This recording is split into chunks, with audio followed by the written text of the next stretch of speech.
Agradezco a la editorial Ledger por esta cordial invitación para presentarme y presentar a la comunidad jurídica la obra Punición Alternativa y Derecho Penal Internacional de mi autoría. Les habla Henry Murillo Torres, profesor del Instituto de Posgrados de la Universidad Libre de Colombia en el área de Derecho Penal Internacional y actualmente magistrado auxiliar de la Sala de Casación Penal de la Corte Suprema de Justicia. La obra en mención corresponde a la adaptación al idioma español de mi tesis de maestría en la Universidad de Freiburg en Alemania, obra que nace también en el contexto de una estancia de investigación en el Instituto Max Planck para el Derecho Penal Extranjero e Internacional. La obra presenta un análisis sobre la admisibilidad de la situación de Colombia ante la Corte Penal Internacional. Constituye una lectura jurídica, eminentemente jurídica, favorable a la consecución de la paz.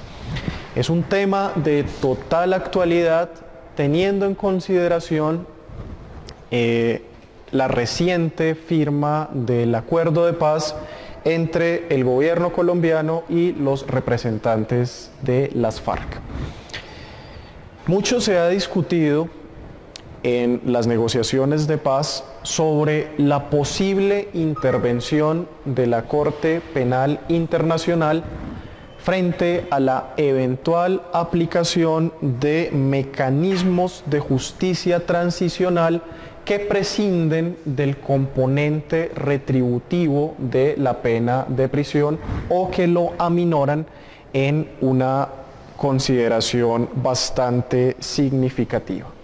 Se trata entonces de analizar la compatibilidad del modelo de justicia transicional propuesto por Colombia frente a las exigencias del derecho penal internacional en tiempos de vigencia del Estatuto de Roma.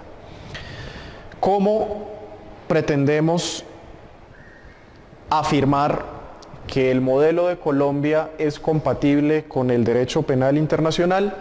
A eso responde esta obra y lo hace con la siguiente estructura. Hay que partir necesariamente de la comprensión del estado actual de la investigación preliminar adelantada por la Fiscalía de la Corte Penal Internacional en la situación de Colombia.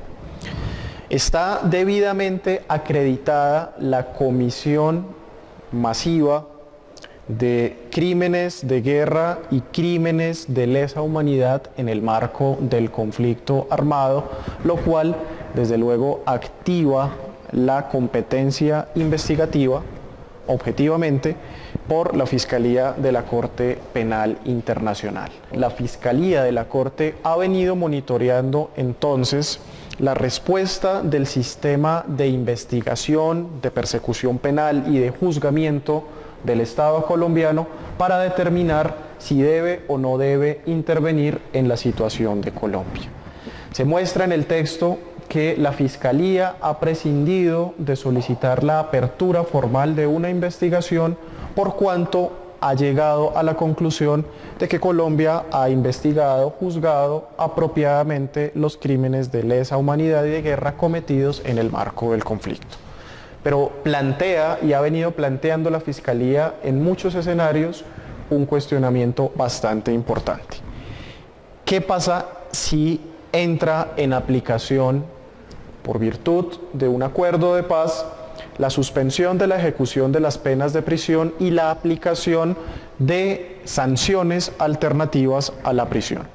¿Se tornaría admisible la situación o sería inadmisible en razón de su compatibilidad con el derecho penal internacional en los tiempos del Estatuto de Roma?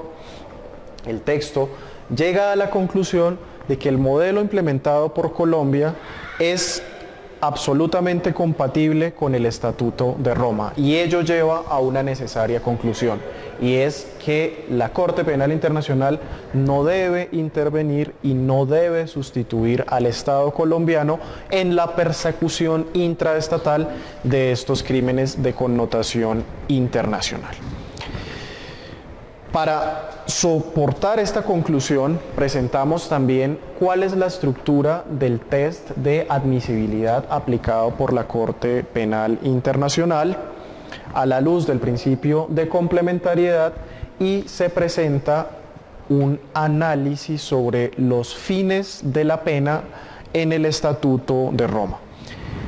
La comprensión de la finalidad de la persecución penal y de la imposición de una pena a nivel internacional constituye la base fundamental para poder soportar la legitimidad de las medidas judiciales y extrajudiciales implementadas por Colombia para elaborar el conflicto y cumplir de esta manera con los estándares de rendición de cuentas frente a los derechos de las víctimas.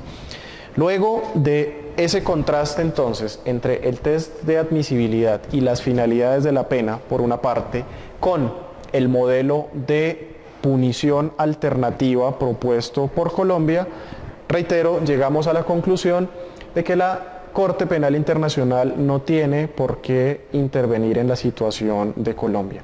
Es una decisión que en primera instancia corresponde a la fiscal de la Corte Penal Internacional, quien recientemente, pese a sus múltiples observaciones críticas frente a las penas alternativas, ha mostrado cierto apoyo con ocasión de la firma del acuerdo de paz entre el gobierno colombiano y la guerrilla de las FARC. En todo caso, aquí están los argumentos eminentemente jurídicos para soportar esa conclusión, y dejo entonces a disposición de la comunidad jurídica con total amplitud y apertura para el debate correspondiente la obra y las ideas que soportan esa conclusión. Muchas gracias.